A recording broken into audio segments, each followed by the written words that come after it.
Bueno, jóvenes, estamos grabando la clase para que después ustedes puedan revisarla en este mismo canal. Espero que me estén escuchando bien.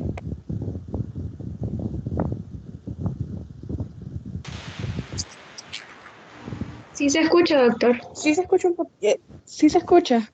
Un poquito Ok, lejos, pero sí se escucha, doctor. Ok, muy bien. ¿Ahora? ¿Ahora Sí me se escuchan? escucha.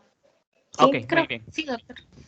Ok, muy bien. Entonces vamos a buscar la presentación y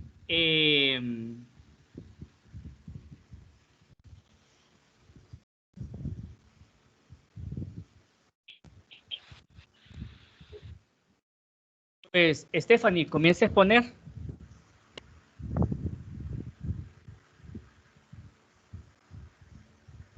Hola, Stephanie. Sí me escucho. ¿Me escucho? Que empiece a exponer.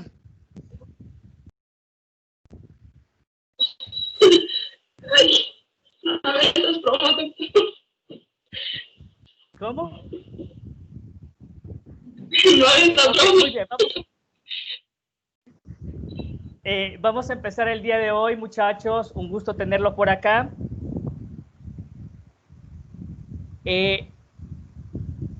No tuvieron ningún problema, ¿verdad? Nadie para conectarse. José Jorge, ya estás ahí, ¿verdad? José Jorge García, ¿verdad? Sí. Ok, muy bien. Vamos a hablar el día de hoy de lo que es fobia social, pánico y benzodiazepinas. Estos son los primeros trastornos de ansiedad que vamos a ver el día de hoy y vamos a desarrollarlos en el transcurso de la clase. Muy bien. Antes de hablar de fobia social, vamos a hablar un poquito de la fobia específica.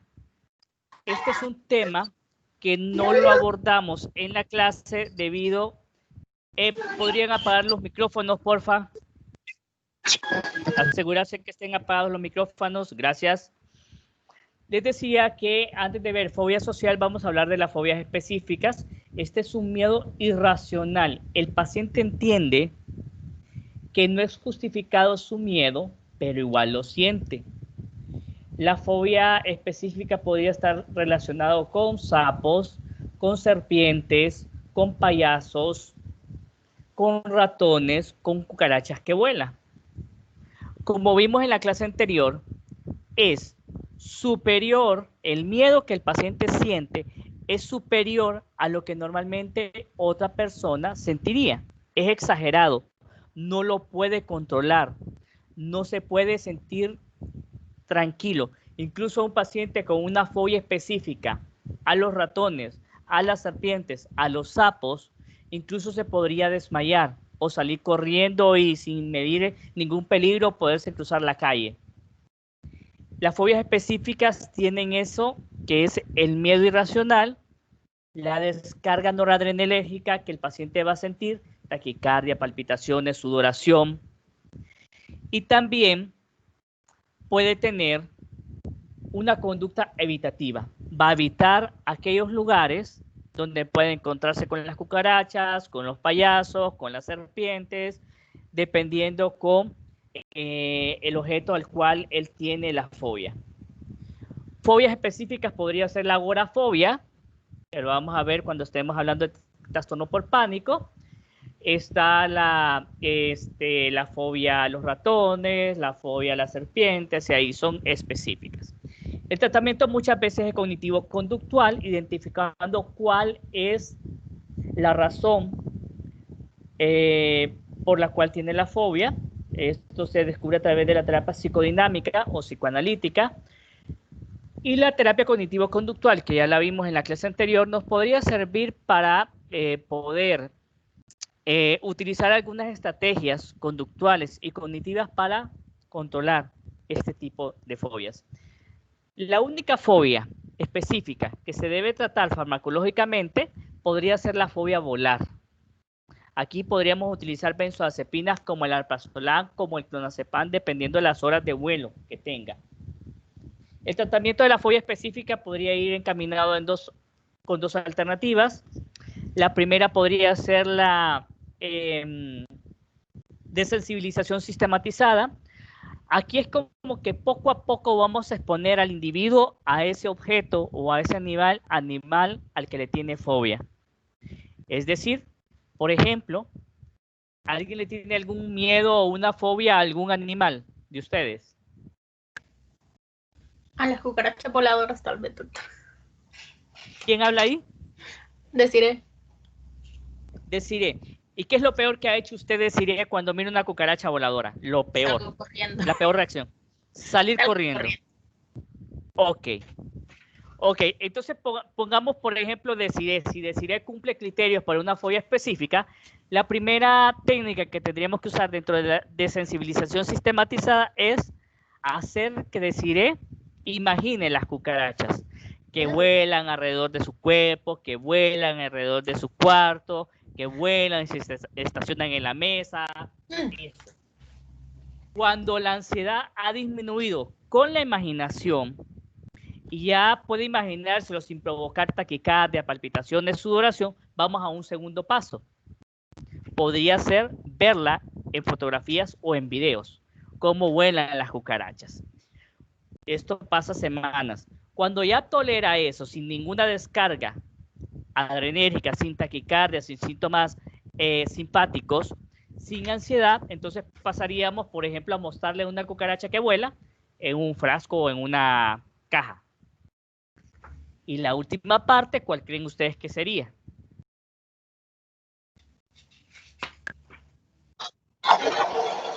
Interactuar con ella. Interactuar con ella, correcto. Entonces ya le pondríamos una cucaracha que vuele en la mano de Desiree para que ella la acaricie, para que ella la toque. Y eso se supone que es una desensibilización sistematizada. Poco a poco se va a ir acondicionando. Por eso les decía, la fobia a volar es la única que se trata porque nadie le va a decir a un paciente, mire, haga una cosa, hoy va a ser un vuelo de 25 minutos de aquí a Choluteca. Después va a ser uno de aquí a Roatán. Después uno de aquí a Guatemala. Después uno aquí a Miami y por último va a ser uno a Australia. No se puede. Entonces necesitamos un tratamiento farmacológico para la fobia a volar. La desensibilización sistematizada es así. Dígame, ¿quién habla? Alejandro, solo tengo una duda con esa fobia específica. ¿Aplicaría también, por ejemplo, en los viajes en barco, por ejemplo, que hay gente que no le gusta andar en alta mar, cosas así? ¿O solo sería para vuelos en avión? También, o sea, cuando es un miedo irracional, si le da, no quiere ir en barco porque le da náuseas, porque se marea, porque le da vértigo, ahí es otra explicación. Pero las fobias son como un miedo irracional. Todos le podemos tener miedo a una serpiente, pero si fuese una cascabel, si fuese una víbora venenosa, todos le sentiríamos miedo. Pero si yo me desmayo, si yo pierdo el control por una serpientita de unos cuantos centímetros, esa es una fobia porque nadie más le tendría miedo a eso. Habría que ver esta persona que viaja en barco, ¿por qué es que le tiene miedo?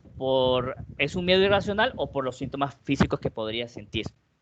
Entonces, si no es por síntomas físicos, podría ser una fobia específica a andar en barco y necesitaría tratamiento. La otra sería la inundación. Entonces, con decir que le tiene miedo a las cucarachas voladoras, la tarea sería de cada uno de ustedes en conseguir unas 20, 30, 50 cucarachas voladoras, meterlas en un cajón y después meter a Desiree en ese cajón.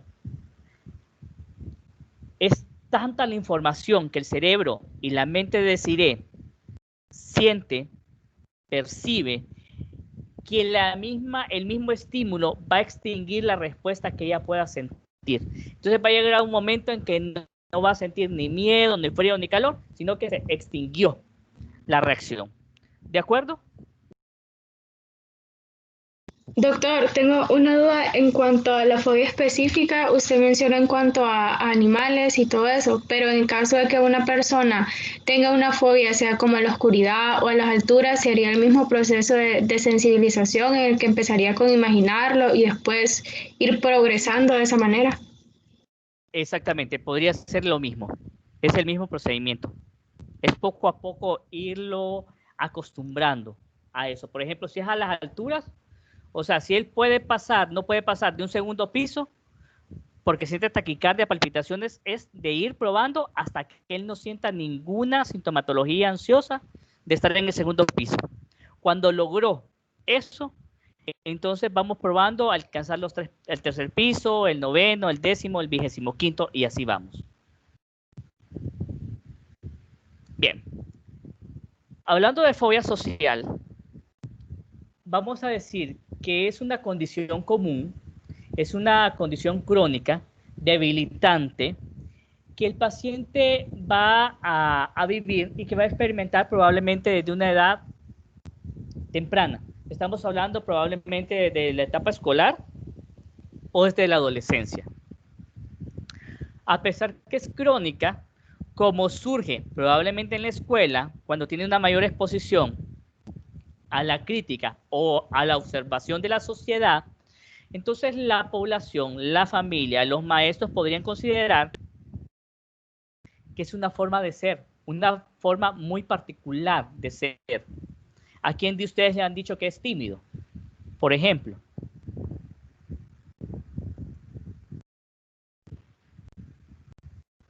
¿Nadie? ¿Nadie es tímido acá? Ok, entonces a veces la fobia social se podría confundir con timidez, pero sería como la timidez llevado a la máxima expresión. Entonces, a pesar de que es crónica y que es común, muchas veces no se diagnostica, muchas veces no se trata y el paciente va perdiendo oportunidades. Se vuelve debilitante en el sentido que se le van cerrando puertas a este individuo y vuelve al paciente disfuncional y puede llevar al alcoholismo y a la drogadicción. Y ya vamos a ir viendo cómo es que ocurre esto. Como aparece en una temprana edad, la fobia social muchas veces no es reconocida porque se considera esa forma de ser, pese a que lamentablemente es egodistónica. Egosintónica es sintonía de acuerdo al yo, ego es yo. Egosintónica es de acuerdo al yo, egodistónica es en contra del yo. La manía, como es una sensación de alegría, de euforia, se puede considerar ego sintónica porque el paciente se siente macanudo, se siente bien, a pesar que anda maníaco, él o ella se siente bien. En cambio, la depresión y la ansiedad es egodistónica porque el paciente reconoce que estar triste o estar ansioso no es algo bueno, pero que no puede controlar. A pesar de que sabe que ser tímido, que ser callado, apartado, tímido entre comillas, el paciente no se siente cómodo con eso. Le gustaría expresarse, le gustaría hablar en público, le gustaría cantar, le gustaría declarársele a una cipota o a un cipote, pero le puede más el miedo a ser criticado, a ser rechazado, a ser devaluado. Bien. Se define como un miedo intenso al escrutinio por parte de otras personas o a sufrir situaciones embarazosas en público llevando a evitación social. Y estos son como los dos síntomas primordiales. El miedo intenso al escrutinio, a ser observado por las demás personas y la conducta evitativa. Mañana me toca exponer, pero yo soy muy miedoso, yo tengo pena, yo tengo vergüenza, me puedo trabar, voy a empezar a sudar y mis compañeros van a sentir mal olor o se van a reír de mí porque me pongo rojo o porque me pongo a temblar o me puedo desmayar. Entonces prefiero perder esos 10 o 20 puntos de la exposición y no hacerlo. Entonces, de esa manera se van presentando esos dos síntomas principales. También hay taquicardia, palpitaciones, sudoración, ansiedad anticipatoria, como lo que ayer fue el sábado o el domingo que Stephanie me habló y me escribió y me dijo, doctor, realmente tenemos que exponer el lunes en la clase porque realmente me está preocupando o me saca de onda. Entonces, yo le dije que no, que yo daba mis clases magistrales, pero que sí me gustaría que estudiaran a diario para la clase. Entonces, ya como más o menos se relajó, pero ya Stephanie, si le hubiese tocado, si tuviera fobia social, estuviera con una ansiedad anticipatoria desde el viernes o desde el miércoles que yo les dije hasta el día de hoy.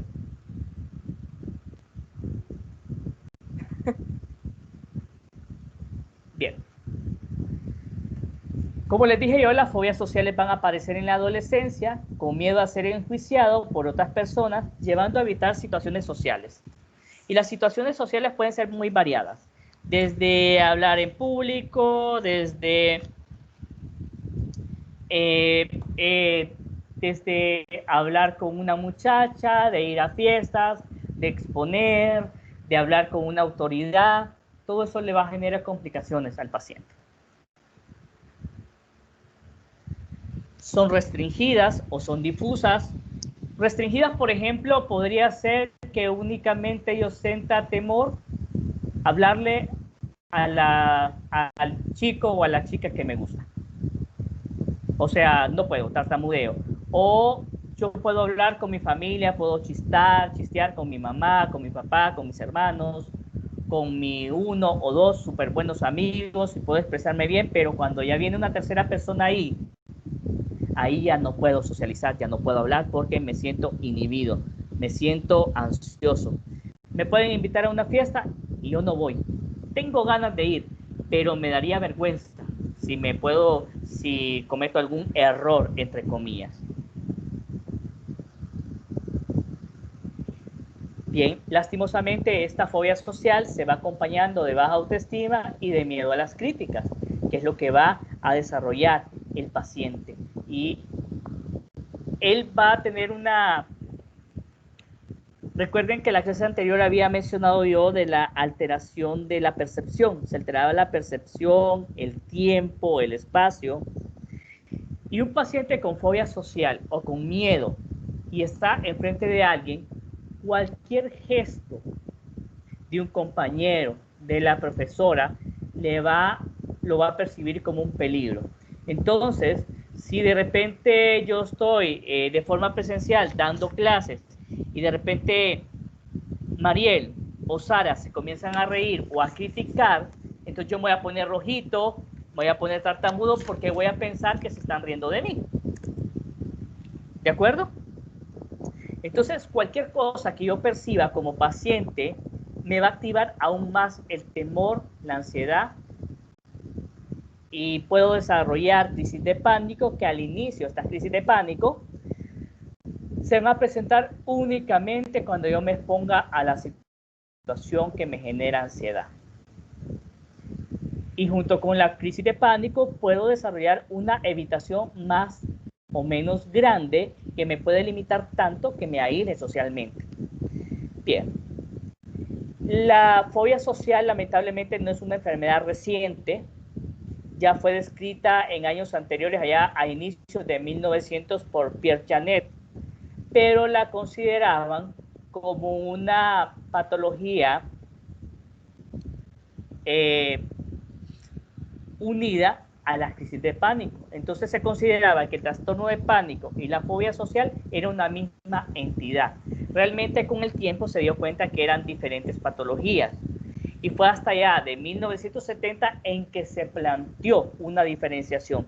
Vamos a ver también que algunas pruebas, como el uso de iombina, de monóxido o dióxido de carbono en el paciente, el uso de cafeína y otras sustancias, podrían activar crisis de pánico en aquellos pacientes con trastorno de pánico. En cambio, en aquellos pacientes que padecen de fobia social, pareciera que estas sustancias no desencadenan crisis de pánico.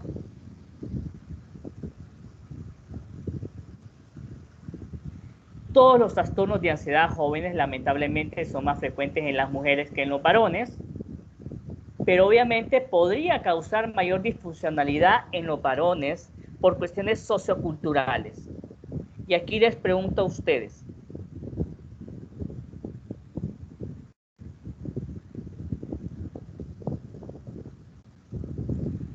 bien, la pregunta es, ¿quiénes demandan socialmente, a quiénes se les demanda más? ¿A los hombres o a las mujeres, socialmente hablando, en cuanto a las habilidades sociales? Al hombre. A los Al hombres, hombre. correcto. Al hombre, correcto. Entonces muchas veces las mujeres esa de fobia social no se distingue porque ellas no tienen que hablar en público o en algunas ciudades o en algunos pueblos, en algunas sociedades, tienen que estar en sus casas cuidando a los niños, de la iglesia a la casa y así. Pero al hombre se le exige más habilidades sociales. Es el hombre el que enamora, el que piropea, el que corteja a la dama. En cambio, la mujer no. Entonces, el hombre muchas veces se ve mucho más limitado, pero también, lamentablemente, el hombre, a verse limitado, no va a pedir ayuda. Sabemos que en las consultas médicas son las mujeres las que más asisten a consultas en comparación a los varones. Bien, el riesgo vital de sufrir la enfermedad varía entre un 3 a un 13%. Es el trastorno ansioso de aparición más precoz, en edades que oscilan entre los 5 a los 35 años de edad. Perfil, que ya lo había mencionado antes. La mujer lamentablemente permanece soltera y tiene pobre, económicamente hablando, y un bajo nivel de escolaridad, porque muchas veces estos pacientes dejan de ir a la escuela o a la universidad por el temor que le genera, pues, las clases, las exposiciones, los exámenes. Y el hombre tiene mayor tensión social y laboral a menor edad, que es lo que estábamos hablando antes. Bien, ¿preguntas o comentarios hasta el momento, muchachos? No. Todo bien, doctor. Ok. Todo claro, doctor. Bien, ya se logró conectar la joven Carol Makoto.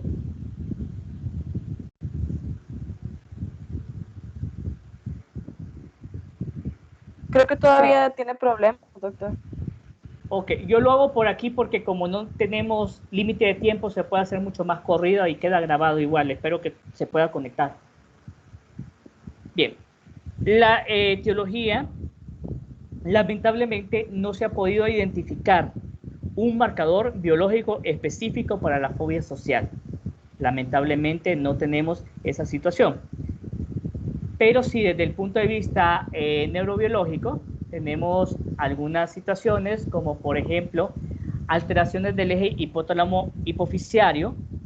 Aquí vamos a descubrir que de repente hay función tiroidea normal y valores normales del cortisol urinario. Les mencionaba también que, por ejemplo, para poder hacer como en laboratorio diagnóstico diferencial entre fobia social y trastorno por pánico, se le inyecta al paciente soluciones o sustancias como lactato de sodio, como yombina, como cafeína. Y se miraba que en los pacientes con fobia social pues no desarrollaban crisis de ansiedad en estos pacientes. En cambio, los pacientes con crisis, trastorno de pánico como tal, sí desarrollan crisis de pánico. Doctor, disculpe, ¿para qué utilizan la yombina? La yombina es un estimulante. Entonces, en algunos pacientes es como, por ejemplo, los pacientes ansiosos. A veces los pacientes a mí me preguntan, doctor, ¿yo puedo tomar chocolate? ¿O yo puedo tomar Coca-Cola? ¿O yo puedo tomar café? Hay algunos pacientes con ansiedad que son más sensibles a este tipo de estimulantes. Entonces, el café les dispara la ansiedad. El chocolate les dispara la ansiedad, la Coca-Cola les dispara la ansiedad. Entonces, en estos pacientes se vuelven como mucho más sensibles.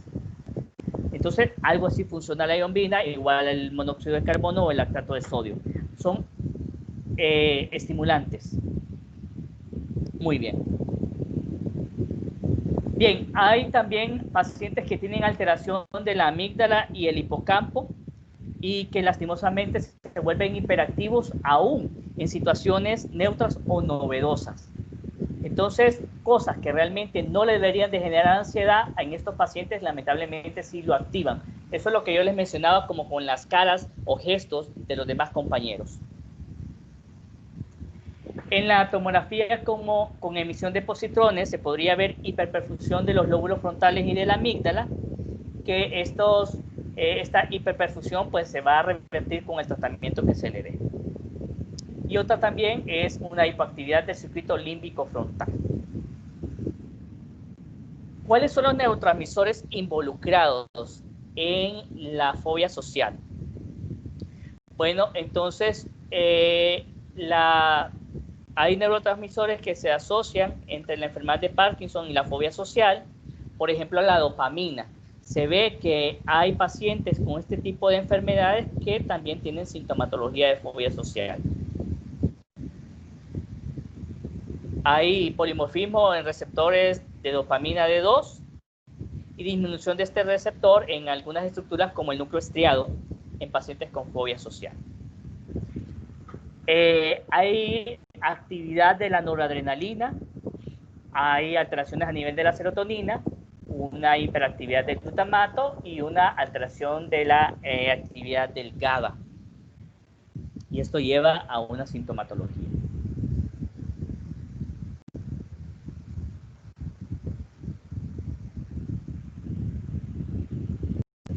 Bien. Aspecto genético, 70% de los pacientes con trastorno de fobia social en la familia, el 70% de historia de fobia social en la familia y antecedentes familiares de antecedentes de ansiedad generalizada en familiares de pacientes que cursan con este trastorno. Se hereda la vulnerabilidad, no así la enfermedad, pero vemos que lamentablemente en estos pacientes pues hay una carga genética importante. Además de la carga genética, tenemos como el aprendizaje. Si vemos que mi papá o mi mamá es tímido, o mi abuelo es tímido o callado, entre comillas, entonces yo voy a aprender a ser así. Igual, desde la teoría cognitiva, la tríada, pensamiento, emoción y conducta. Entonces, si yo veo, por el aprendizaje, veo que mi mamá es callada, veo que mi papá es callado, entonces yo aprendo a hacer de esa misma manera porque no me van a estimular las habilidades sociales que ellos lamentablemente no tienen. Bien. ¿Cómo se presenta la fobia social? Pues es un miedo persistente y severo al posible escrutinio por otras personas, miedo exagerado a hacer el ridículo o actuar de forma humillante o embarazosa, como por ejemplo hablar en público, hablar a extraños, hablar con la autoridad o incluso reuniones sociales. Puede ser que dentro de mi familia pueda tener una funcionalidad relativamente aceptable, pero ya cuando hay personas extrañas ya me puedo inhibir. Puede ser tan extremo de que, por ejemplo, si yo miro a unas personas enfrente de mi casa y tengo mucho temor de decir incluso buenas tardes o buenos días, yo mejor salgo o entro por la puerta trasera donde no esté la persona. Así de difícil puede ser la vida de un paciente con fobia social. Bien, la exposición a la situación social va a producir ansiedad intensa e inmediata con descarga autonómica, como rubor, palpitaciones, temblor o sudoración. Y el miedo, como lo había mencionado antes, es reconocido como excesivo e irracional. Y eso incluso puede bajarle aún más la autoestima al paciente que podría sentirse como un débil o un raro o extraño porque cosas que a los demás no les causa temor o no les causa ansiedad, a él le genera mucha disfuncionalidad.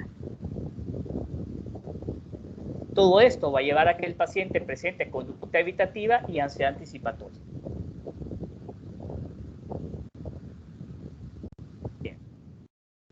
¿Preguntas hasta acá? No, doctor. Bien. Gracias. Diagnóstico diferencial. ¿De qué cosas nos podríamos diferenciar? Vamos a ver si alguien tiene alguna posibilidad.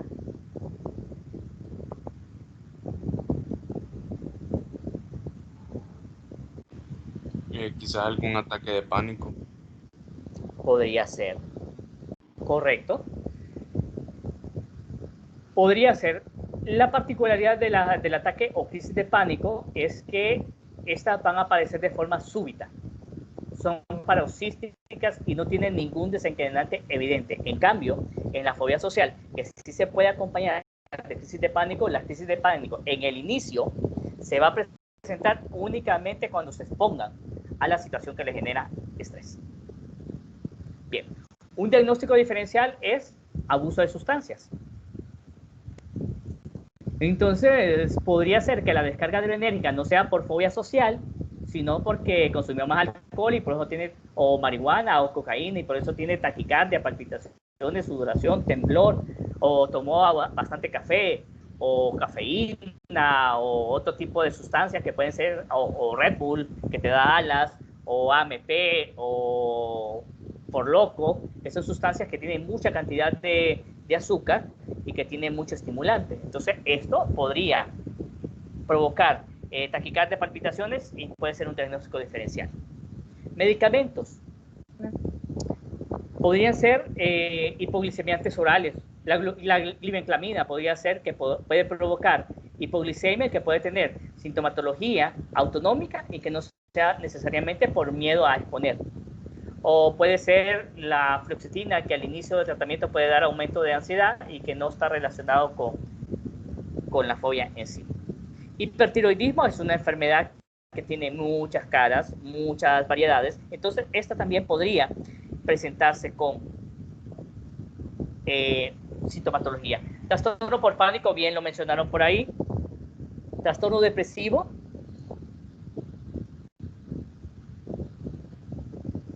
Vamos a ver, ¿quién podría ayudarme a diferenciar el trastorno depresivo de la fobia social?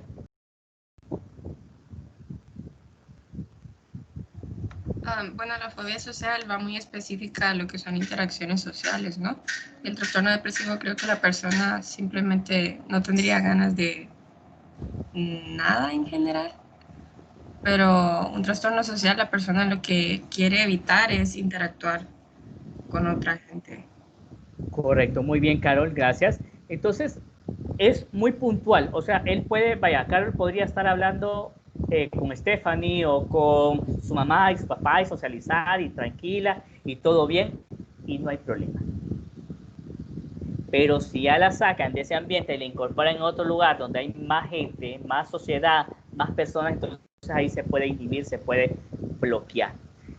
El trastorno depresivo va a tener otros síntomas. Sí, va a haber baja autoestima, va a haber aislamiento social, pero va a haber llanto fácil, anedonia, descuido de la higiene personal, va a haber pérdida del interés en hacer otras cosas, como bien lo menciona Carol, y no necesariamente en la exposición. Entonces va a ser como mucho más evidente en otras áreas.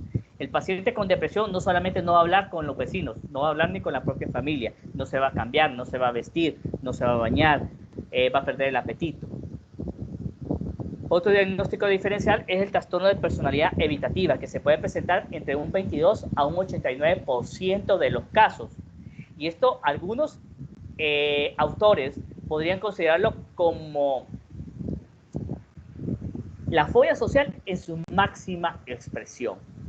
O sea, una persona con este tipo de personalidad definitivamente no sale de su casa. Nunca se casa, no estudia, él se vuelve sumamente disfuncional. Bien.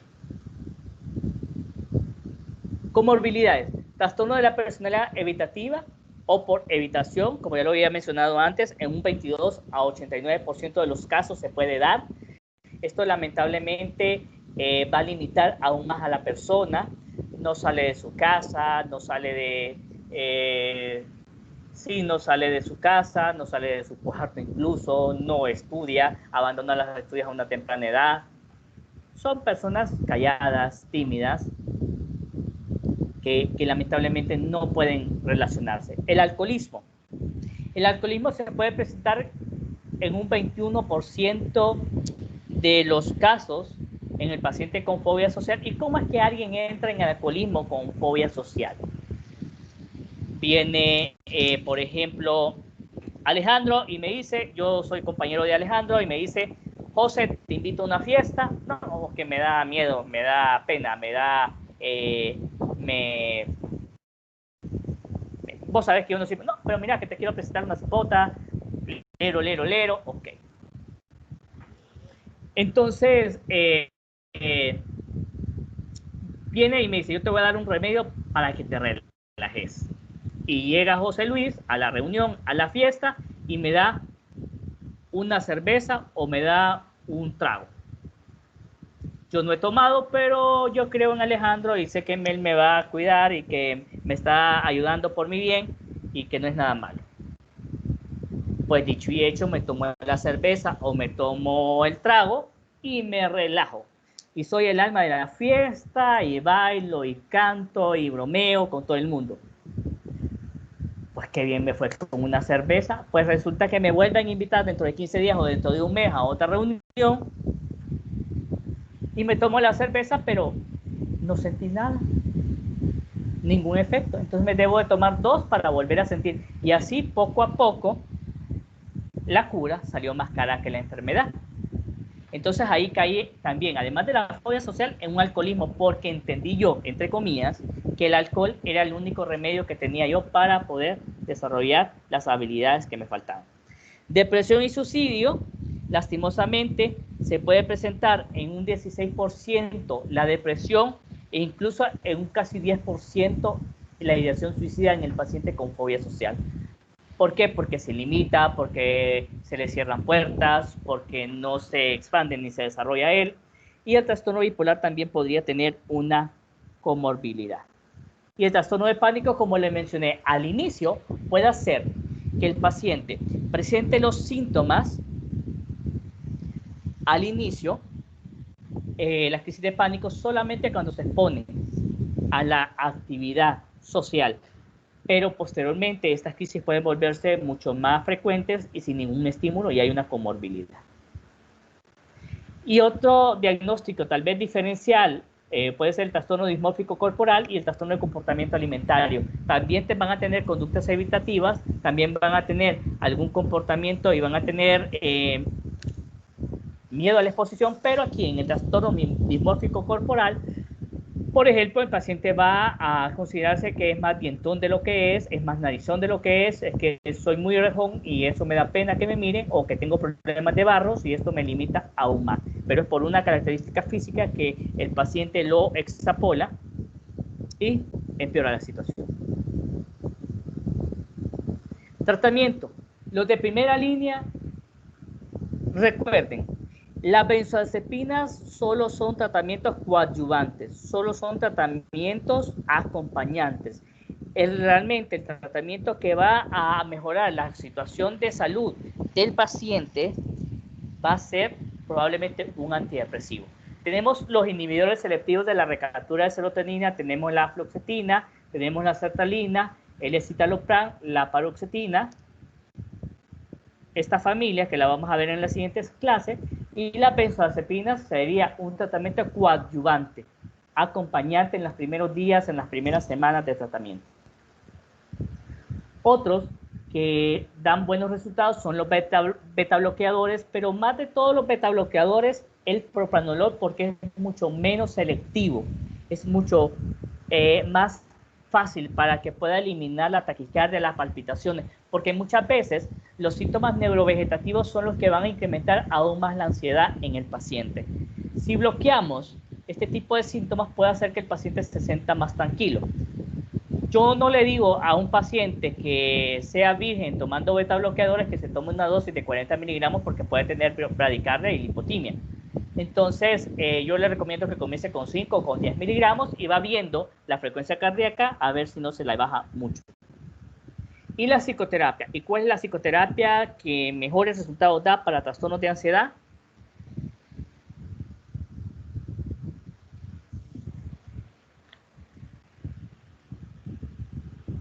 Hola. Preguntó.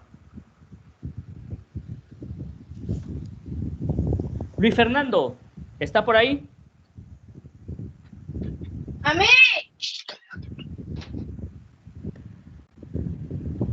No está Luis Fernando. Sara Gabriela.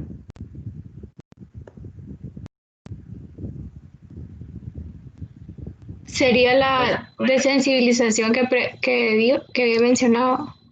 Y esa es una técnica, pero la teoría, la terapia en general, ¿cómo se llama? Sara. Es con C. Son dos Cs. Terapia la conducta psicosocial. Terapia cognitiva conductual. Cognitiva conductual, sí, cognitiva conductual. Correcto, muy bien. Gracias, Sara. Muy bien. Entonces, pueden tomarle una fotografía a esa imagen. Y ahí prácticamente ustedes tienen el tratamiento de los pacientes con fobia social. Muy bien. Tenemos inhibidores selectivos de la recaptura de serotonina. Tiene una eficacia 2 de 3, 3 de 2, por ahí. Son muy buenos. Bien tolerados por un amplio grupo de edad. Y ahí están las dosis desde la mínima hasta la máxima. Y ahí en esas dosis pueden variar. Benzoazepinas son como tratamiento coadyuvante. Y los beta bloqueadores, pues yo les diría que solo utilizamos cuando vamos a exponer, si de repente necesitamos un poco de ayuda. Muy bien. Aquí terminamos el tema de fobia social. Si no hay preguntas y comentarios, pasamos entonces al tema de pánico.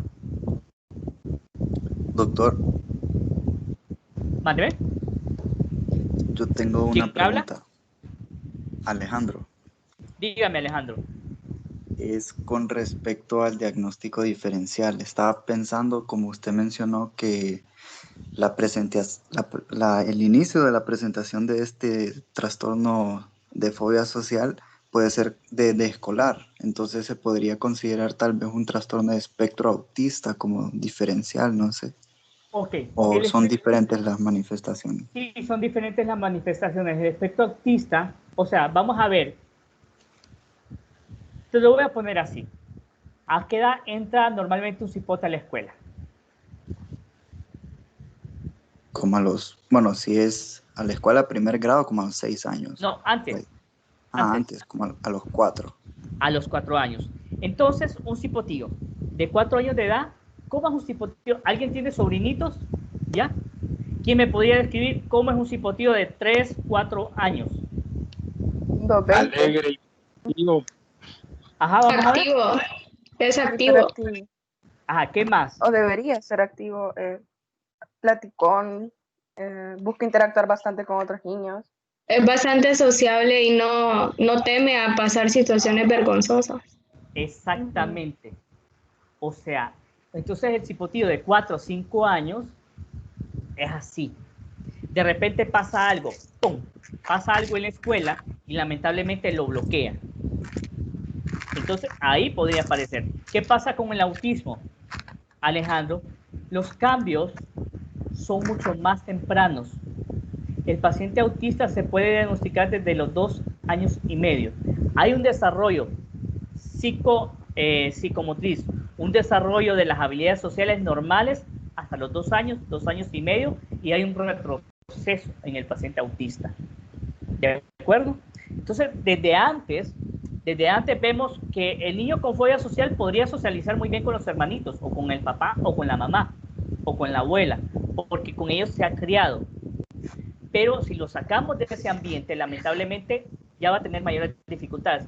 Mientras que el niño autista, definitivamente desde antes, desde los 2 años, 3 años, ya no va a tener contacto visual, ya no va a tener expresión, ya va a empezar con los automatismos, ya va a tener como su fijación con ciertos objetos que de repente puede ser una olla, puede ser una toalla, puede ser un ventilador, y se apega mucho, cosas que otros niños normalmente no lo harían.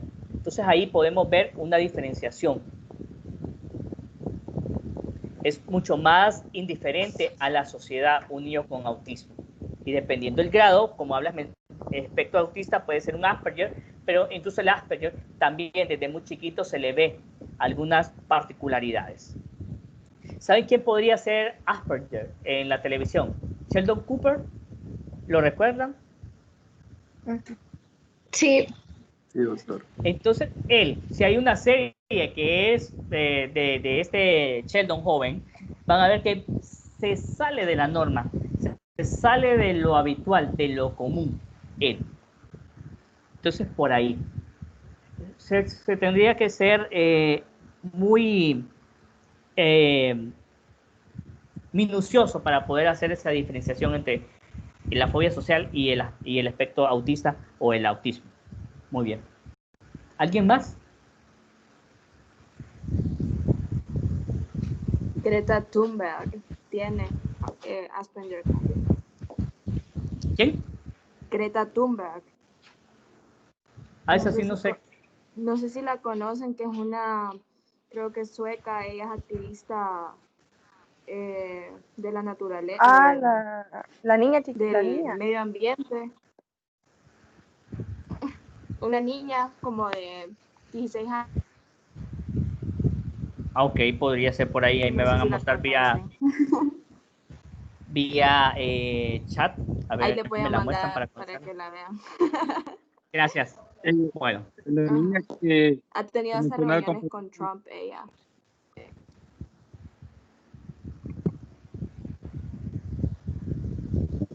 Muy bien. Seguimos. Trastorno de pánico. Esta, como ya lo había mencionado antes, se consideraba una sola patología con la fobia social hasta 1970, que se dividieron. Esta es un trastorno mental bastante discapacitante también. Este aparentemente no tiene ningún desencadenante, es un ataque de angustia severo, espontáneo, brusco, breve y episódico. ¿Alguno de ustedes ha tenido alguna vez una crisis de pánico? Sí. ¿Quién? Sí. Stephanie. Vamos a ver Confirmo. quién. Ah, ok, muy bien. ¿Quién me quiere describir cómo sintieron esa crisis de pánico? Bueno, yo sentí que no podía respirar. ¿Quién habla ahí? Carol. Carol. Vamos a ver, Carol, cuénteme. No, sentía que no podía respirar, como que costaba que entrara el aire. Y pues sudoración, temblor de manos, más que todo. Y lo que más me afectaba era eso, que sentir que no podía respirar. ¿Qué Y pensaba como que en ese empeoraba momento? todo. Yo pensaba que me iba a ahogar. Ok. Que hasta ahí llegaba. Ah, ya. Bueno, pero ya lo hablan pasado, ¿qué significa que ya no tiene eso? Sí, no, yo digo, depende, solo si hay como una situación que me ponga como en mucho estrés, siento, ya, ahora. Pero hace días no pasa. Qué bueno, que me alegro que haya mejorado eso. Sí. Ok, ¿alguien más? También como disociación, que uno no siente que no está en sí. Correcto, también, que es un síntoma de la desrealización también. ¿Quién más? Aquí también taquicardia, sensación de nudo en la garganta, sudoración de palmas, adormecimiento, sensación de sequía en la boca. No lo estás leyendo vos. No, me pasó. Está del libro, ajá. ¿Cuánto duró? Como 5 minutos, lo más. Ok, ¿y qué pensaste en ese momento? Por lo cual sucedió o mientras estaba sucediendo. Mientras estaba sucediendo, ¿qué pensaste que te podía ocurrir bajo esa sintomatología? La verdad creí que me iba a desmayar. Yo creí que era como bajón de azúcar o depresión, porque no es la primera vez que me había sucedido. Ya me había desmayado en el hospital. Ronald, sos vos. No, Ronnie. Ok. Ronnie, ok, muy bien. Ok. Ansiedad anticipatoria es lo que tiene después el paciente con la primera crisis. Ansiedad anticipatoria, el paciente ya, o sea, le pegó la primera crisis y le da un miedo enorme de que le vuelva a pegar. Y como lastimosamente no tiene un estímulo aparente, entonces el paciente no sabe a dónde, si le puede ocurrir dormido, si puede estar en el cine, si puede estar conduciendo, si está acostado, si está recibiendo clases. Entonces el paciente maneja bastante ansiedad anticipatoria. Y 70% desarrolla conducta de evitación, agorafobia, que es una fobia específica. Y la agorafobia se describe como el miedo a lugares abiertos o lugares donde el poder recibir ayuda o poder escapar se vuelve muy difícil. Llámese estadios, llámese parque, llámese bus, llámese aula, llámese ascensor, llámese mall. Estas personas evitan cualquier lugar conglomerado porque tienen miedo que si se desmayan, que si pierden el control, si no pueden respirar, no puedan salir de ahí. Bien, esto es importante mencionarlo, que el 11% de las mujeres pueden padecerlo y 7% de los hombres al menos han tenido una crisis de pánico en su vida, en la población general. La relación es de 3-1 en relación a la agorafobia y el promedio de inicio de estos trastornos es de 25 años. La prevalencia es del 15% en las consultas médicas especializadas y por ahí les mencionaba, lo primero que el paciente puede pensar es que se va a volver loco, que va a perder el control, que es un derrame cerebral, que es un infarto cardíaco. Entonces van a buscar al internista, van a buscar al cardiólogo y el cardiólogo le hace todos los exámenes y le dice que no tiene nada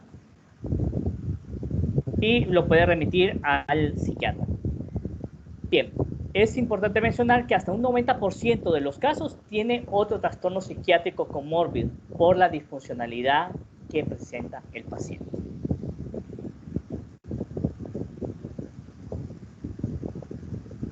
Bien, de etiología, aspectos neurobiológicos, no vamos a hablar mucho, pero de repente la aplicación de estas sustancias como lactato de sodio, dióxido de carbono, yombina, cafeína, colecistocinina, van a provocar estimulación del tallo cerebral con descarga autonómica masiva y va a desencadenar crisis de pánico en estos pacientes. Va a haber una desregulación de la noradrenalina, alteraciones de la serotonina y también del GABA. De ahí, de la eficacia de benzodiazepinas para mejorar la función del GABA, ayudan. Y medicamentos como los IRS o como los duales, como la venlafaxina, podrían ayudar bastante a los pacientes con este tipo de sintomatología. Aspectos genéticos, pues 25% de los afectados tienen 25% de los afectados tienen familiares en la primera generación con este mismo diagnóstico y 31% de concordancia en gemelos monocigotos. Se hereda la vulnerabilidad. Aspectos cognitivos, la misma triada. Y la disfunción respiratoria, esto es algo que se presenta en los pacientes con trastorno de pánico como tal, que pasa en una constante hiperventilación. Y esto es porque ellos han, entre comillas, han aprendido o han notado que con una hiperventilación disminuyen tal vez las concentraciones de CO2 y no se activa este tallo cerebral. Otras teorías hablan de inhibición ante lo nuevo. A ustedes habían mencionado que de repente los niños son extrovertidos, son sociables, no les da miedo casi nada, pero si de repente tengo una madre o tengo un padre sumamente ansioso, sumamente nervioso, entonces me van a generar miedo. Todo el exterior me va a generar miedo. Conductas parentales amenazantes o críticas también pueden desencadenar en el niño crisis de pánico. Entonces, vaya, por ejemplo, la frase, Rodney, vení para acá, no te voy a pegar, vení para acá, explícame por qué hiciste esto.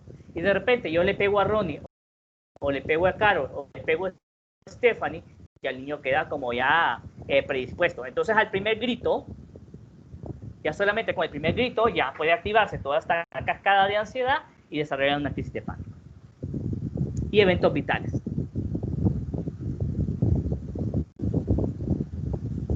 Bien.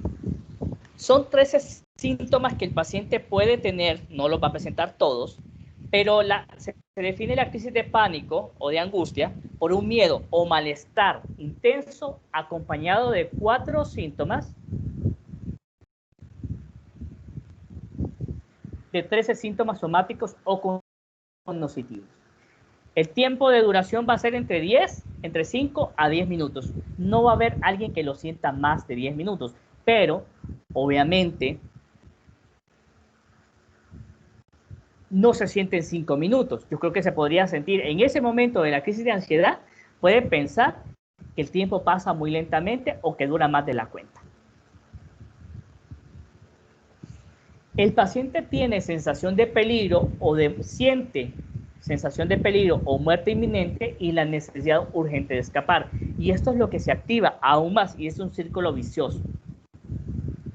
Bien, la definición de agorafobia, que es la ansiedad de encontrarse en lugares o situaciones donde escapar puede resultar difícil o embarazoso y no se puede disponer de ayuda generando conducta evitativa.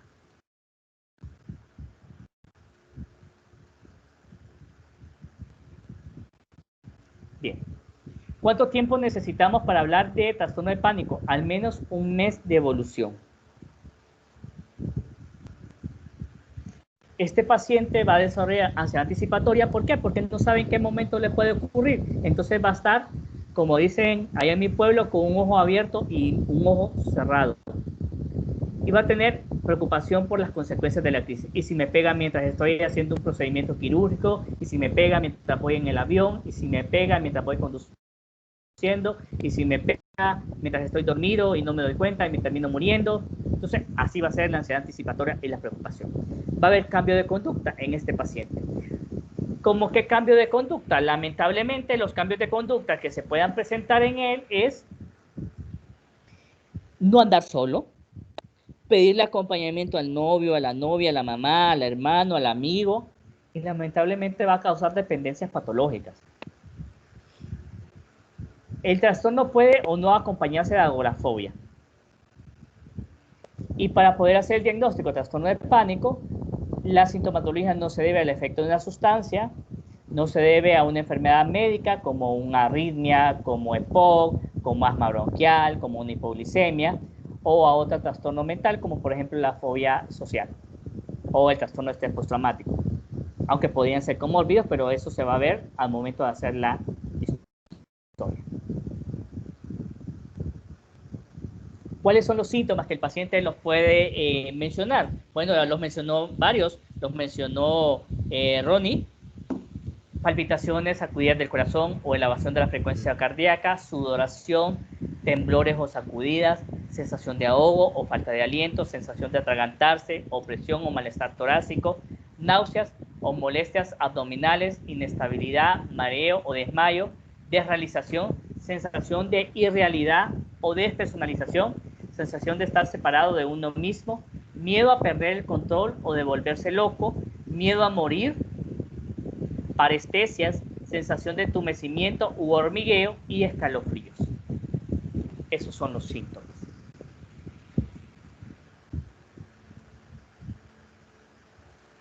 ¿Cuáles serían los diagnósticos diferenciales? Enfermedades médicas. ¿Qué enfermedades médicas se podrían confundir con trastorno de pánico? Vamos a ver, denme un ejemplo, niños. En el caso de adultos mayores podría ser la demencia. ¿Por qué? Vamos a ver. Por tal vez no actúa de... o no. Piensen, vamos a ver. ¿Cuáles son los síntomas? ¿Perdón? La hipoglicemia podría ser diferencial para un trastorno de pánico. Puede ser, y la hipoglicemia puede ser un diagnóstico diferencial muy bien. Una tormenta tiroidea, tal vez. Un paciente hipertiroideo.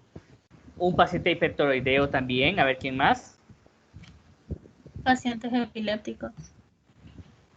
Crisis parciales podrían ser también, muy bien. Hipertiroidismo, hiperparatiroidismo, feocromocitoma, porfiria aguda, problemas vestibulares, problemas cardíacos, convulsiones, arritmias, podrían ser angina, podría ser asma bronquial, podría ser EPOC, podría ser... Recuerden que las crisis de pánico son súbitas y duran poco tiempo. Sustancias Efecto de la abstinencia o del uso de cocaína, de anfetamina, de cafeína, de marihuana. Otros trastornos mentales, ¿cuáles podrían ser? La fobia específica, la fobia social, el TOC y el trastorno de estrés postraumático.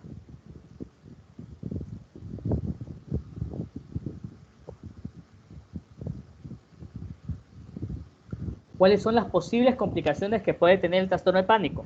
Bueno, se podría complicar con una depresión. Y lamentablemente, la prevalencia de depresión en pacientes con trastorno de pánico puede oscilar entre un 50 a un 60% de los casos. Intentos suicidas, también es importante mencionarlo por el grado de disfuncionalidad que puedan tener, abuso de alcohol o de drogas, porque entre comillas relaja las dependencias al novio, a la esposa, al hermano, al amigo, y las comorbilidades con otras enfermedades, porque, o sea, de tanta taquicardia que puede tener el paciente, de tanto puede tener ya hipertensión, puede tener dislipidemia, puede tener problemas en general, orgánicos. Tratamiento no farmacológico del trastorno por pánico. Evitar decirle al paciente que no tiene nada es lo primero que tenemos que hacer. Evitar el estigma. Tenemos que establecer y mantener una confianza terapéutica con el paciente. Como son pacientes que no saben en qué momento va a tener la crisis, entonces necesita ese acompañamiento, necesita esa protección, esa ayuda para que no tenga tanto, sentirse solo, que puede recibir un mensajito o puede recibir una llamada del médico o la psicóloga. Entonces va a ofertar una disponibilidad por parte de los profesionales, ya que estos pacientes se frecuenta el miedo a ser abandonados y las recaídas. Ahí necesitaríamos como el psicólogo y el psiquiatra para poderlo contener. Y la familia también debe de entender cuáles son los pasos que debe realizar para poder contenerlo en ese momento y no salir a la carrera, al hospital o a la emergencia del centro de salud para que le ayude. Obviamente no el momento de crisis, pero cuando ya ha pasado la crisis podemos tranquilizar al paciente y podemos complementar nuestra actuación entregando consejos de actuación por escrito. La técnica de relajación es importante también. Psicoeducación es una cosa que yo recalco bastante entre mis estudiantes. Asegurar el cumplimiento del tratamiento, ¿verdad? Por la adherencia. La adherencia es muy importante en esto. Trabajar con los pacientes para conocer los signos precoces de recaída. Lo importante es que el paciente mantenga su tratamiento farmacológico y educar a los miembros de la familia sobre cómo actuar en futuras crisis. No es que, vaya, si le dicen a alguien, llega donde el cardiólogo, llega donde el internista, donde el pediatra y le dicen, no, piense que no tiene nada, ¿qué va a decir la familia cuando de repente le vuelva a pegar esto? ¿Qué dirían ustedes como familiares? Si les dice el médico en el que confían que el paciente no tiene nada. Son inventos que no tienen nada, básicamente volver a decirle lo mismo. Exactamente. Entonces, lamentablemente, el paciente se queda aún más solo y puede pensar que más bien que está quedando loco. Entonces, es importante concientizar a la familia de cómo actuar.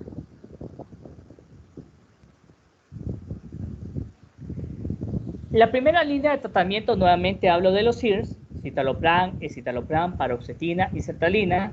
El tratamiento se mantiene durante al menos un año en dosis plena y 3 años más a la mitad de la dosis. Pero ya al paciente no le voy a decir, va a tener que tomar 4 años el tratamiento. No. Ahí hago una mentirita piadosa y le digo, probemos de 3 a 6 meses y a los 6 meses vamos valorando. Una vez que controlamos los síntomas, el paciente ya está más confiado con el tratamiento y le digo, bueno, vamos a prolongarlo un año más y así la vamos jugando. ¿De acuerdo? Porque si le digo a alguien que va a tomar 4 años el tratamiento, se me sofoca.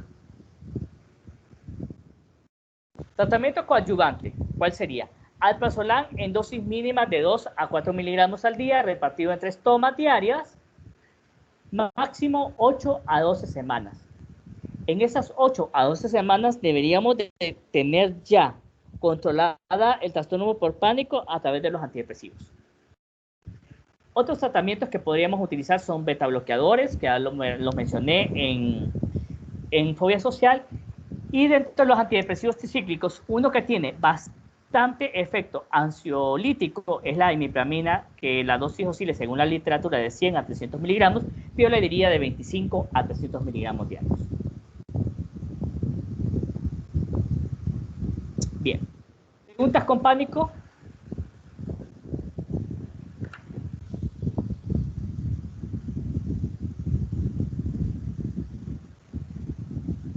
Todo claro, doctor, la verdad. Muy bien.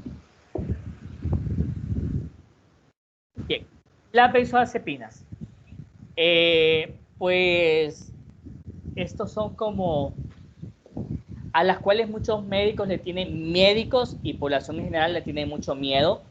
Aquí con esta benzodiazepina que comienza el estigma hacia la psiquiatría diciendo que nosotros damos medicamentos que vuelvan a los pacientes adictos o drogas que los ponen tontos o lumbos. Lamentablemente no estamos mal informados, la población general, y nos satanizan. Realmente las benzodiazepinas son buenas moléculas si se administran de forma adecuada y no como primera línea de tratamiento. Las benzodiazepinas no son nuevas, aparecieron allá a finales de la década de los 50 con el clordiazepóxido, y en 1963 aparece la vieja confiable, que es la diazepam, que todo el mundo la conoce. El nombre se debe a la estructura molecular y actúa pues modulando la actividad del GABA. Tiene funciones como anestésicas, ansiolíticas, antiepilépticas y miorrelajantes. Son eficaces en el tratamiento de los trastornos de ansiedad, en todos, pero no como primera línea de tratamiento, sino como tratamiento coadyuvante. El alprazolam y el clonazepam ha demostrado ser eficaz en el tratamiento del trastorno de ansiedad social, con dosis que oscilan entre 1.5 a 6 miligramos al día, dependiendo de cada paciente y de la efectividad, y el clonazepam entre una dosis de 1.5 a 3 miligramos al día.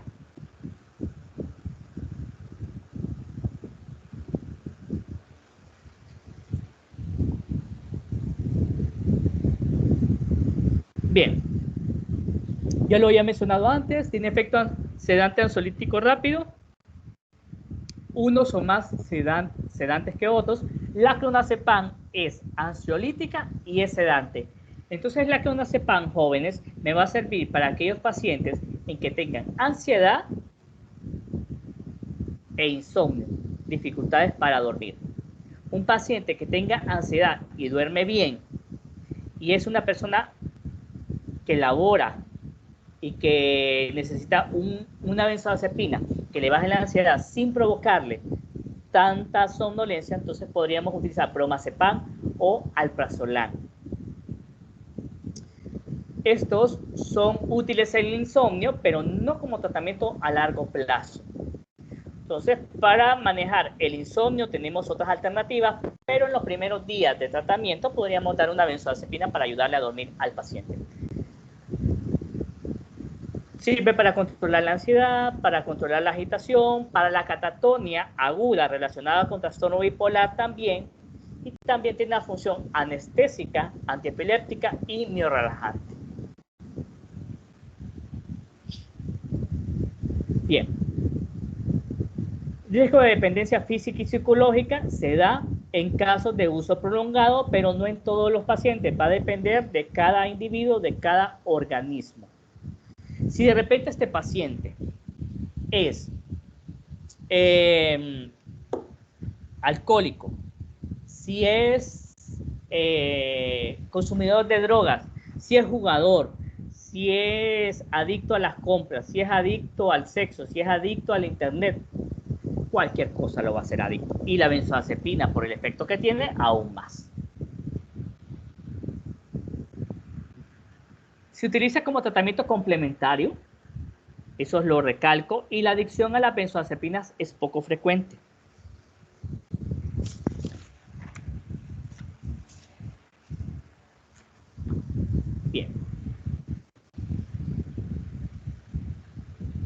es importante decir que diazepam, lorazepam, alprazolam logran rápido su absorción, la concentración máxima y comienzo de acción a nivel central, pero lamentablemente la distribución es por un gradiente de concentración. Una vez que hay más concentración a nivel central que a nivel de la periferia, entonces la sustancia, la benzodiazepina, sale del cerebro. Entonces hay mucha más cantidad de benzodiazepina afuera circulando en el cuerpo que la que está en el cerebro, y esto va acumulándose y provocando los efectos adversos que son incómodos. En cambio, el lorazepam probablemente es más lento de actuar, pero permanece más tiempo adentro del sistema nervioso central por ese gradiente de concentración. Solo hay 2 benzodiazepinas que son eficaces en la administración por vía intramuscular, que es el midazolam y que es el lorazepam. Lamentablemente aquí en Honduras no tenemos lorazepam parenteral.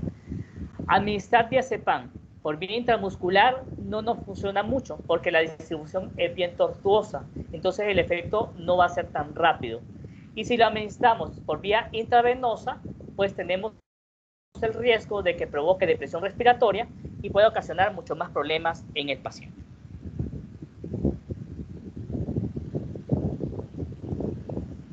Bien, en cuanto a las semividas, podemos decir que la semivida larga de la clonazepam y del diazepam hace que se administren de forma menos frecuente y que el síndrome de abstinencia, al descontinuarlo, sea menos grave en comparación el alprazolam, el triazolam y el lorazepam tienen semividas más cortas, entonces se deben de dar más veces durante el día. Y al momento de suspenderlo podría tener como síntomas de abstinencia mucho más grave. Bien. ¿Pueden ser letales en sobredosis? Sí, pueden ser letales en sobredosis. Y el tratamiento es flumacenilo. Y que debe de administrarse de forma IV en un hospital general, en cuidados intermedios o cuidados intensivos, porque no se lo podemos dar en una consulta externa, ni tampoco se lo podemos dar en un hospital psiquiátrico. Flumacenilo es el antídoto. Bien. Todas se absorben completamente por vía oral, con una concentración máxima de 30 minutos a 2 horas. Por vía sublingual, el alprazolam se absorbe mucho más rápido, en cuestión de 5 a 10 minutos. Entonces, en caso de crisis de pánico, la administración por vía sublingual podría ser muy beneficiosa. Bien, el diazepam, el lorazepam, el alprazolam y el triazolam logran más rápido su absorción, la concentración máxima y el comienzo de acción. Lorazepam y midazolam se absorben rápido por vía intramuscular, y las vidas medias, que ahí están. Clonazepam y diazepam tienen semividas largas entre 30 a 100 horas, el lorazepam entre 8 a 30 horas, el alprazolam de 10 a 15 horas y el triazolam es de 2 a 3 horas. Entonces les puedo poner en el examen términos pareados, asocie la semivida, la vida media del medicamento con la benzodiazepina respectiva. Valor 10 puntos. Buena pregunta, ¿verdad, jóvenes? Eso no se pregunta ni en farmacología. Por pucha, ni el chiste, doc. No, ¿Ah? Bienvenidos. Es un gusto tenerlos por acá. O sea, Broma, que vienen muchachos. examen. ¿Ah? O sea que sí vienen examen. No, broma, yo no voy a... Ay, por favor, yo no pregunto ese tipo de cuestiones. ¿Quién les ha hecho tanto daño? ¿Quién los ha engañado? Mejor no me digan, por favor, porque vamos a empezar a llorar acá. Que le desencadenó la ansiedad a varios. Sí, yo sé, de algo tengo que vivir. La trato, pero también tengo que provocarla. Eso se llama tener mente de empresario. No, bromas, muchachos. Si ustedes ponen atención cuando yo les digo esto, yo no quiero que se aprendan semividas. O sea, a mí no me interesa, a mí me interesa la práctica en este momento. O sea, me interesa que ustedes tengan esos tips puntuales. Insomnio. ¿Cuánto tiempo puedo darle yo de tratamiento a un paciente para manejar el insomnio sin conocer la causa? Insomnio primario es bien difícil de poderlo diagnosticar y no es algo que llega todos los días a una consulta. El insomnio muchas veces tiene que ver con ansiedad, tiene que ver con depresión. Entonces, los primeros 7 a 10 días de tratamiento puedo dárselos con una benzodiazepina para que el paciente duerma, y ya tal vez en la siguiente consulta, que va a ser dentro de 7 a 14 días, entonces yo puedo ver al paciente y podría tener el paciente descansado y ha dormido mucha más confianza para poder hablar y investigar más sobre si hay ansiedad o hay depresión. Para el tratamiento agudo del insomnio podemos dar benzodiazepinas por 7 a 10 días. Puede ser que otros pacientes necesiten por mucho más tiempo. Tenemos otras alternativas como la quetiapina. Trastorno de ansiedad generalizada. Tal vez este podría ser una de las indicaciones, de las pocas indicaciones en las cuales podríamos dar tratamiento a largo plazo de benzodiazepinas. Porque lamentablemente, como vamos a ver, el trastorno de ansiedad generalizada puede ser crónico con periodos de agudización. El tratamiento puede ser breve por las semanas o los días en que esté más activado el cuadro de ansiedad generalizada, pero también puede ser un tratamiento de mantenimiento. Entonces, para el insomnio, 7 a 10 días sin saber la causa podríamos manejarlo. Trastorno de angustia, como ya lo hablamos, de 8 a 12 semanas, mientras el antidepresivo está funcionando. Y en casos de angustia grave, podríamos utilizar alprazolam, desechito debajo de la lengua, y aunque es amargo, ayuda a calmar la ansiedad mucho más rápido. Fobia social, podría servir bastante las benzodiazepinas, no de forma permanente, pero sí tal vez utilizarlo antes de la exposición, antes de la presentación. Pacientes con TOC o trastorno de estrés postraumático podrían ser también indicaciones de un tratamiento a largo plazo con benzodiazepinas. Ansiedad y depresión también. Trastorno bipolar tipo 1 y tipo 2, se puede dar lorazepam o clonazepam en el manejo de la manía aguda, y puede ser un complemento bastante bueno con litio, con la motrigina, el uso del clonazepam con estos estabilizadores del ánimo para disminuir la duración y la frecuencia de los episodios depresivos. Pero tenemos otras alternativas como estabilizadores del ánimo. La catatonia, principalmente la aguda asociada a trastorno bipolar, responde a dosis de lorazepam entre 5 a 12 miligramos. Acaticia responde mejor a los betabloqueadores, pero podría funcionar la lorazepam para manejar la acaticia. En los pacientes Parkinson podría funcionar también en estos pacientes. Efectos adversos. Esto, muchachitos, pregunta. Les puede venir en el examen, a ver si me acuerdo cuando les ponga el examen. Duración de uso de benzodiazepinas en insomnio, tanto. Por lo general, muchachos, yo pongo exámenes, casos clínicos. Yo pongo casos clínicos, yo pongo cascadas. Entonces, si ustedes responden bien en la primera respuesta del caso clínico, se fueron con las respuestas. Si se equivocaron en el caso clínico, ahí sí. Pero ustedes van a decidir al final de la clase si ustedes van a querer casos clínicos o van a querer, por ejemplo, teoría. Bien. ¿Qué me interesa a mí de este cuadro? Por ejemplo, la utilización de benzodiazepinas en insomnio me interesa bastante porque es algo que ustedes tienen que van a manejar en la consulta externa. Eso, básicamente de ahí. Efectos adversos. Amnesia anterior, no nos que van a olvidar para dónde van, que voy para el supermercado y de repente llegan al Picacho o llegan a San Pedro. No, es una amnesia anterógrada que pueden olvidar dónde dejaron un lápiz, dónde dejaron una nota. Amnesia anterógrada se puede dar. Asociación con alcohol, no lo recomiendo. Ocurren dos cosas. O el paciente se desinhibe y se pelotea delante de quien sea, o depresión respiratoria. Entonces ninguna de las dos conviene. Ataxia en menos del 2% de los casos, somnolencia se puede presentar en el 10% de los casos y mareos en menos del 1% de los casos. O sea, algunos pacientes pueden tener, principalmente con clonazepam, una somnolencia diurna residual que puede desaparecer alrededor de las 10 o 12 del mediodía. Bien, la combinación de benzodiazepinas con alcohol podría provocar somnolencia marcada, desinhibición o depresión respiratoria, ya lo mencioné. ¿Intoxicación?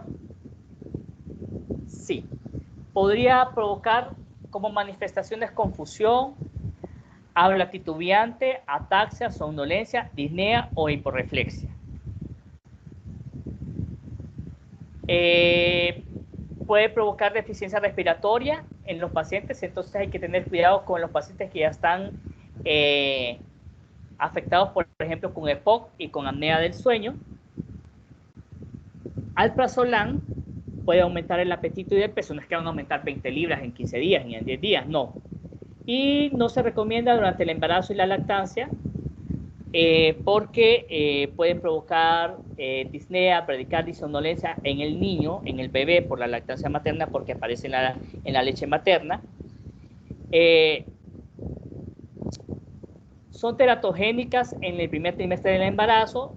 Después tendríamos que valorar riesgo-beneficio y utilizar la dosis mínima eficaz, principalmente con clonazepam. Y al momento de suspenderla, tendríamos que ir bajando 25% cada semana de la dosis habitual. Cuando se utilizan durante al menos 1 o 2 semanas en dosis moderadas, no produce tolerancia, ni dependencia, ni abstinencia en los pacientes. Síndrome de abstinencia provoca nerviosismo, produce diaforesis, produce inquietud, irritabilidad, cansancio, aturdimiento, temblor, insomnio o debilidad. Interacciones con alcohol, que lo mencioné, con tricíclicos va a sedar aún más al paciente, y una combinación letal que puede provocar la muerte en un intento suicida sería combinar tricíclicos y benzodiazepinas. Entonces hay que tener mucho cuidado. ARD son antagonistas de receptores de dopamina o antipsicóticos de primera generación. Estamos hablando de haloperidol. En estos casos no se recomienda la utilización porque provoca más sedación, y el uso de antihistamínicos también.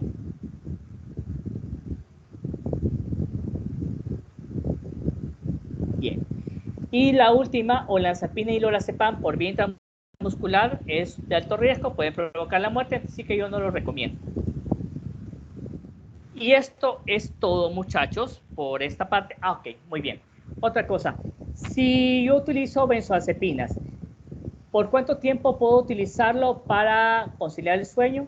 De 7 a 10 días sin descubrir cuál es la causa del uso de cuál es la causa del insomnio. 7 a 10 días. Después a los 10 días puedo utilizar algún otro medicamento.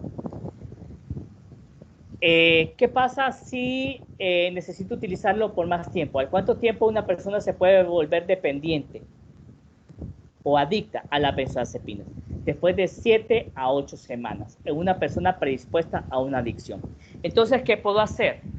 Para evitar esta adicción, y yo sé que de repente es una enfermedad crónica que necesita tratamiento prolongado con benzodiazepinas, porque es la única forma de poderlo controlar, entonces yo puedo utilizar durante 7 semanas la benzodiazepina y al inicio de la 8ª semana sustituirlo, por ejemplo, con carbamazepina, mantener la carbamazepina por 1 semana y volver a reiniciar la benzodiazepina después. También la carbamazepina en dosis de 200 a 600 miligramos me sirve a mí para poder destetar, entre comillas, al paciente que ha usado benzodiazepinas por largo tiempo. Y esto, jóvenes, sería la clase del día de hoy. No sé si tienen preguntas o comentarios.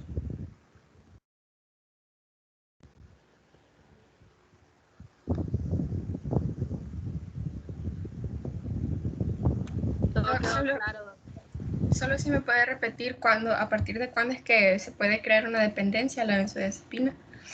8 semanas. 7 a 8 semanas después de descubrir que el paciente es adicto a alguna otra cuestión, porque no todos se van a volver adictos. Ok, ¿qué hago yo con mis pacientes en la práctica profesional? Yo les digo que aprendan a jugar con la benzodiazepina. Yo le digo, el antidepresivo es como su mejor amigo, es como su familiar. Todos los días lo quiere ver y quiere estar con él.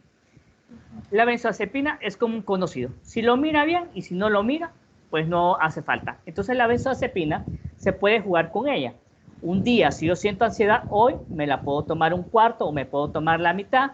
Y si ando tranquilo de los nervios todo el resto del día, no me uso la dosis de la tarde. O si me la tomo en la tarde y estoy tranquilo toda la noche y amanezco bien, no me la tomo en la mañana y así voy jugando. Eso les da cierto control a los pacientes para poderlo manejar y no tenerle tanto miedo.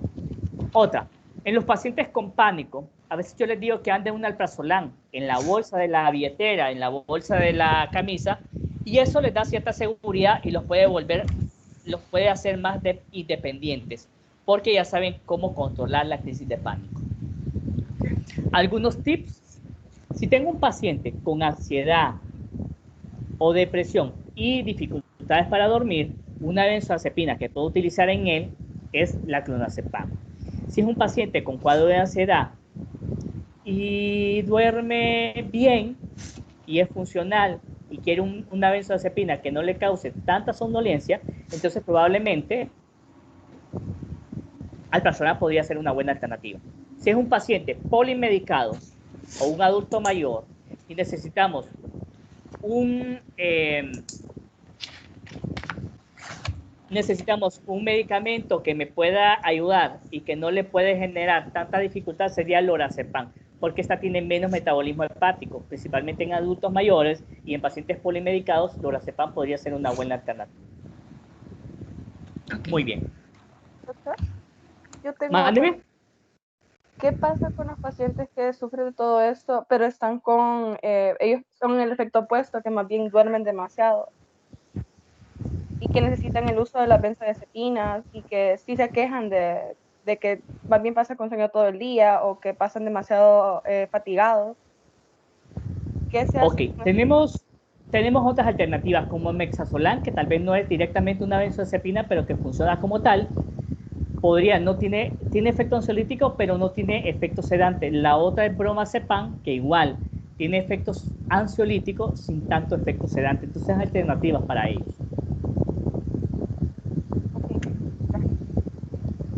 Doc, ¿Mándeme? ¿por qué el hospital psiquiátrico no cuenta con flumazenil, sino que solamente lo puede dar el hospital general? Porque a veces este paciente también puede tener, además, o sea, un paciente con sobredosis, ya sea de benzodiazepinas, corre el riesgo de tener una depresión respiratoria. Entonces, un hospital psiquiátrico no cuenta con una unidad de cuidados intensivos, por ejemplo, para intubar a un paciente. Entonces, por eso se necesita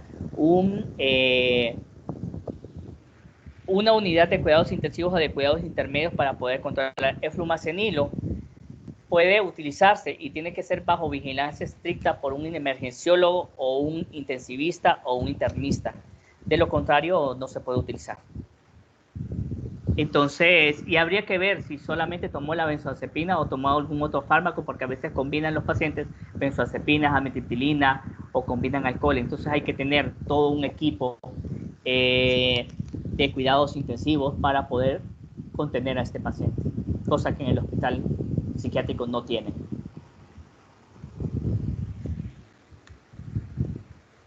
Doctor, yo estaba leyendo en un manual de psicofármacos que usted mandó que están también unos análogos de benzodiazepinas como el Zolpidem. ¿Estos se utilizan también en el hospital o qué ventajas pueden tener sobre las benzodiazepinas? Ok, no son adictivos, esa es una ventaja de eso, y el Zolpidem se utilizaría más que todo como una alternativa viable para los pacientes que tienen dificultades para dormir. Tienen una vida media relativamente corta, que pueden ser de 6 a 8 horas por ahí, entonces le cubren las 8 horas normales de sueño. Al día siguiente el paciente no tiene la somnolencia diurna que le puede provocar la clonazepam y no tiene ese efecto sedante o los efectos como la amnesia anterograda. Otra ventaja que puede ser a corto plazo, por ejemplo, con los pacientes que tienen jet lag, que de repente viajan de Europa a Honduras y tienen ese descontrol, este tipo de medicamentos en dosis de 7 a 10 días podrían ayudarlo y puede suspenderlo relativamente bien. Pero estas son como análogos, como bien mencionas, para ayudar a dormir al paciente. No tanto como ansiolítico, sino como un inductor del sueño. Entonces podría ser una alternativa para algunos pacientes. También tenemos la esopitlona, que es otro tipo de medicamentos que podrían tener esa misma ventaja.